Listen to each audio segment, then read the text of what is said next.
If you've hit a plateau and you're not improving anymore, just don't give up. You'll get there eventually, or will you? We're going to be talking about all that and more, but first, coffee. Now, I don't usually go for a light roast, but all the research I've done into coffee has got me kind of excited to try out more varieties of things. So instead of a dark roast, I've got one of these. It's a light medium roast, Mexico, San Antonio, and aerobic natural. If that's not a mouthful, then put these in your mouth. I don't know if you would classify this as a light roast. We're going to be trying this out in the flare and trying to make an espresso out of it. Talking of which, if you're not getting better at making coffee, if you're not getting better at video games, if there's a lot of things out there that you're just not really getting better at, a lot of the advice out there is that, just stick with it. Don't give up. With some activities, that is often the best advice you can give to someone. It's like usually the reason that they didn't reach a level of mastery was simply that they just gave up a little bit too early. But when it comes to things like fighting games, especially in my case, I often go to these events where I play the games, and it's like, I'm really not improving at this game yet. So I had the opportunity to talk to Kamone, who is one of the developers on Under Night In-Birth 2, in person recently, and I asked him specifically, what should I do to improve if I've reached this plateau and I'm just not really improving? But first, let's get these beans into the grinder. I've got these setting here at the moment to 4.8 clicks, but I want to move it a little bit higher because I did try to make an espresso out of these beans. They were a little bit too tough. So what I'm going to do is I'm going to increase this up to a setting of maybe 5.1. So I went to the recent fighting game event in Tokyo. It was the French bread game night, and it was really fun. But what I wasn't really aware of before when I signed up was that Kamone, the developer of the game, was going to be there. So I didn't actually go out of my way just to ask Kamone about this. I actually asked everyone that I spoke to when I was playing the games of Under Night In-Birth 2. And I would ask people, what did you think of my play? And there was even a team tournament at the end. And I was asking people at the end, what did you think of my play? What do you think I could do to improve? And what is the biggest glaring error that I'm making right now that I could change easily? Let's grind. And a lot of people were saying, you need to understand the system mechanics. Other people were like, maybe you need to make sure that the character really suits you. And this is really tough. This might still be a little bit too tough. I asked Kamone, I said, you've seen me play. I do streams, you do streams, you know what I'm like. What do you think I need to do first? And what he actually said to me was, probably what you need to do is master your character. And it really took me aback because I was like, oh, actually, you're absolutely right. I haven't mastered my character. And it's hard to admit because a lot of you like to think, well, I know how to move around with my character and I shouldn't have to learn every single possible thing with my character to be able to use him. And I don't think that is necessary, but I definitely feel like something I have changed compared to what I used to do with music. If I saw that I hadn't mastered something, I would really take it back. I'd be like, am I holding my drumsticks correctly? Or even if I'm holding my drumsticks the way that I had been told to hold them, if I change the way I hold them, if I grip a little tighter here, if I have a little more support on the back here, if I turn my palms over like this, or if I have one palm over like this, there's so much that you can change that will drastically affect your ability to actually play good music afterwards. So I was really shocked that I had forgotten about that process entirely. Just gonna get this out of here so I can preheat it in the kettle. What's difficult with fighting games is that we often also give the contradictory advice. I don't think he was saying master the character in training mode before you play any matches, because as you know with fighting games, if you just sit in training mode all the time, you don't get any real world experience, it's not a lot of fun, it's kind of boring, you get the wrong idea about the fighting game, and it's the opposite of the experience that you would have had at the arcades. You would go up to a machine for a game you'd never played before, you'd put a coin in and you'd just see what you could do and figure things out. Obviously it would cost you a lot of money to eventually figure out everything about it, but eventually console versions were also coming out, even for a game as early as Street Fighter 2. Before long, there were versions on the Super Nintendo that you could play at home. Not exactly the same as the arcade, but close enough that you could practice. So of course, practicing in training mode is important, but I also give people the advice that, you should get out there and just experience playing the game. If you're having fun, you're more likely to want to continue to actually practice and then go back into training mode and learn more about it. So I definitely think that there's a balance. But what I had done, which kind of got me into a massive rut, and I imagine that this has probably happened to a large number of you at home, and not just with fighting games, but with anything you're doing, playing music, if you're trying to write novels, or if you're trying to make films, or you're trying to draw pictures, whatever it is you're trying to do, you probably reach this point where you don't really need to get better. Sometimes I win, sometimes I lose. In a way, I've reached this balancing sort of equilibrium point where it's like, well, actually, I don't have to get better. I want to get better, and I know in my mind that I want to get better, but I haven't taken the actual steps to improve. Really, what's happening is I'm refusing to like go back a step because I know that I'm at an equilibrium point, which is comfortable for me. If I want to take 2 steps forward, I actually have to take 1 step backwards first. And that's difficult to admit because when you're making progress, you don't want to experience feeling the reverse of progress. You don't want to feel like you're going back to a level that you were before. You don't want to feel like you're going backwards. You want to feel like you're going forward. But in so many cases with so many hobbies and so many things that we try to get better, like even just our own jobs, our careers, often we find like we've gone really far in this direction and we're making some progress, but it's beginning to slow down. And actually we can gain back that really quick, fast progress that we were making when we were beginners if we would take a step back and start tweaking the things that were holding us back. Give it a shake. Something I've been doing, which might be a little bit controversial, is I'm actually taking the dosing cup, putting it on top of the grinding cup, and I've been shaking it like this. Now, I don't know if this is actually the right thing to do or the correct thing to do, but I found that I get less channeling when I do this. Put all the grinds in like this. We don't have 16 grams in here. We have 15.6. Honestly, it did come as quite a shock to me that I had kind of completely forgotten about mastery of my character. I just felt like you only really need to learn 1 combo and then you can have fun and just hang out with people. I'll just make sure this is nice and flat along the top. It's got a nice flat tamp and then push. Yes, we are so ready. I'm going to try and get about 41 grams out.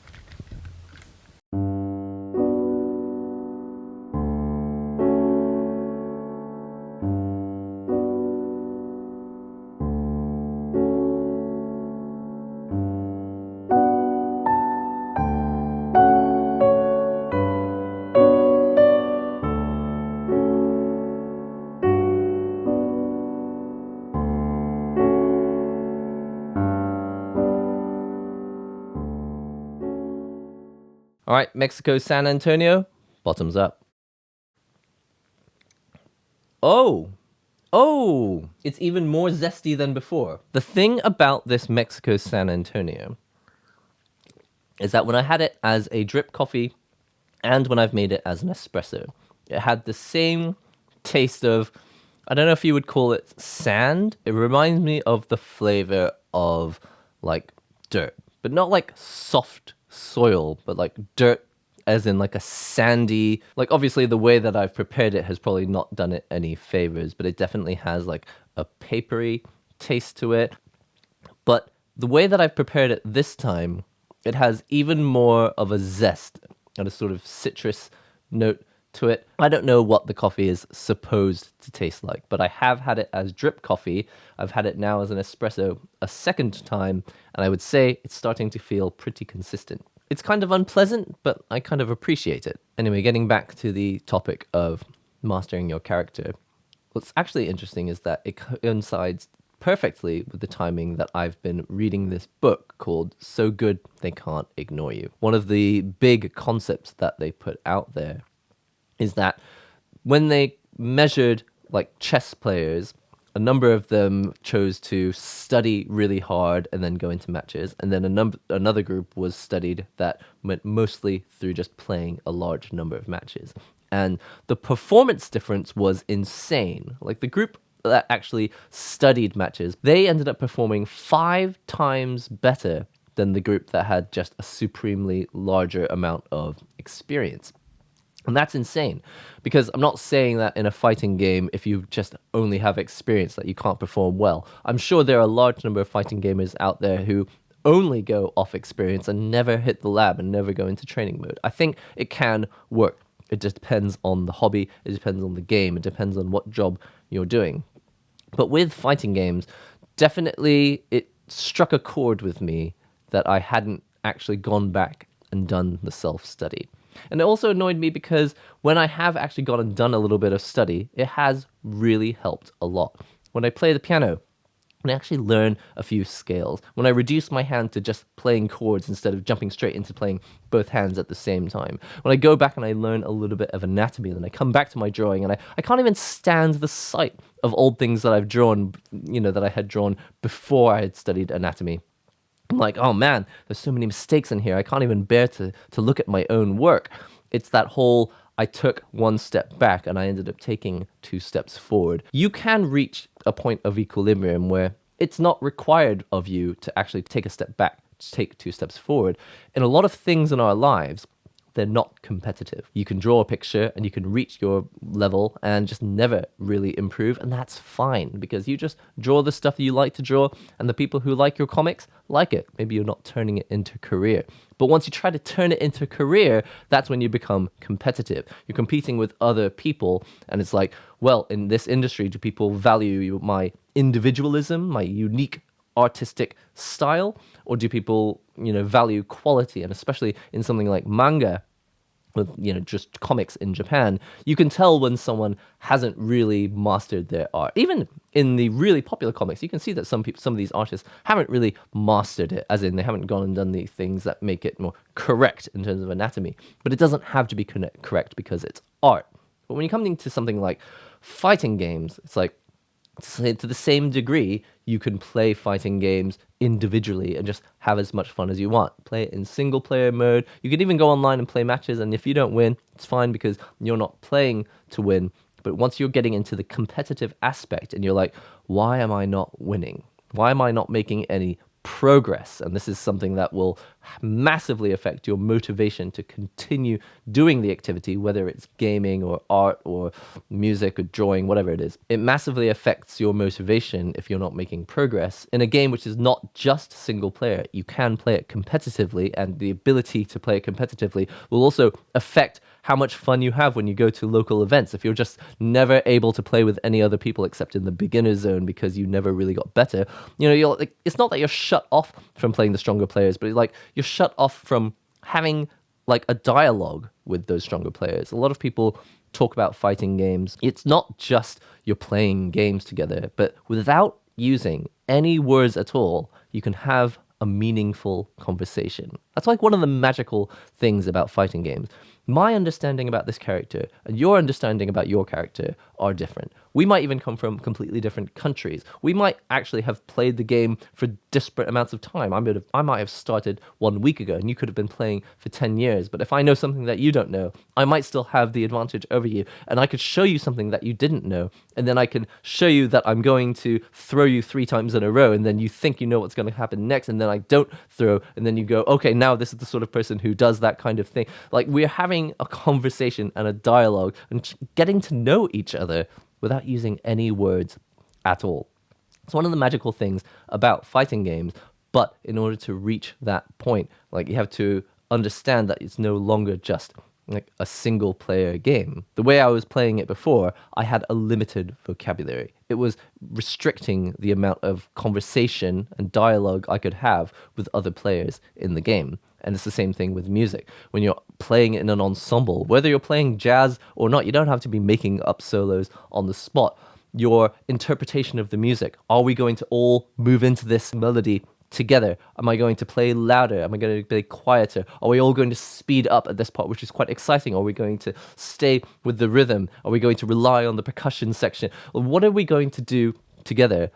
And that all comes down to our dialogues and conversations without using words. It's magical. So all of that is to say that progress and reaching a sort of higher level of performance is not a requirement. Absolutely. You don't even have to open up the manual. If you want to play a video game without studying anything, that's totally fine. But the way that I was trying to use the game, as in I was going to real life events, interacting with real life people, and trying to have matches on a higher level, having to have deeper discussions with people, trying to connect with people in a deeper way. And I didn't have the vocabulary to do it. And in a way, I still don't, because I just haven't had the time to dedicate to practicing it. But I know from experience that every time I have gone back and done a little bit of study, I have ended up significantly further ahead at a pace that was much faster than if I had been continually trying to just inch my way forward with only the moves that I know, with only the combos that I know, with my limited understanding of the systems that I know. You can learn how long it takes to do every single move. You can figure out how long it takes to do a move, and then if it gets blocked, how long before I'm allowed to do my next move. And then you go into the frames and how many frames of animation it is before your opponent's character gets to do a move, and whether you get to do a move and who gets to do it first. Because if I do a move and you block it, sometimes I'm still at an advantage, or other times my opponent is now at the advantage. It's really phenomenal to me how fighting games can be so applicable to every aspect of my life, even though really they seem so specific. It's a video game, and you go and you compete in tournaments. What else could possibly be deeper about that? It's like, whoa, it's actually about dialogues, meaningful conversations, deeper connections with other people. It's interesting, and like just your self-progression in your life, just like your motivation, but it just goes deeper and deeper and deeper. And I love any rabbit hole like that, especially this one. Coffee. It was the first time I'd actually had a chance to meet this developer in person. I've been playing the game for like 4 years now, and even though we live both in Japan, never actually had a chance to actually go up and meet him. And even when we were at the same event, like EVO Japan last year, didn't have a chance to actually go up and speak to him. I just loved his abilities, like pinpoint. He's like, I think you need to master your character. And it's interesting how it was, different to the other advice that I had received from other people who were like, I think you just need to understand a little more about the grid system. And other people, I think you just need to maybe consider which character is best for you at this stage. There's so much advice out there. And who knows what advice is the best advice, but any advice you can get your hands on, it all helps you when you bring it all together and you figure out which one is going to help you take that next step forward by taking a step back. I hope that has helped you today. I love having conversations with you, and especially being able to do it over a coffee while I'm making coffee. If you enjoyed this video, be sure to check out more from this series. You can check out this video next if you're interested in discussions over coffee about fighting games especially. That's all for today. I've been NihongoGamer. Remember to subscribe if you haven't done so already. I'll see you real soon. I'm actually really into this now.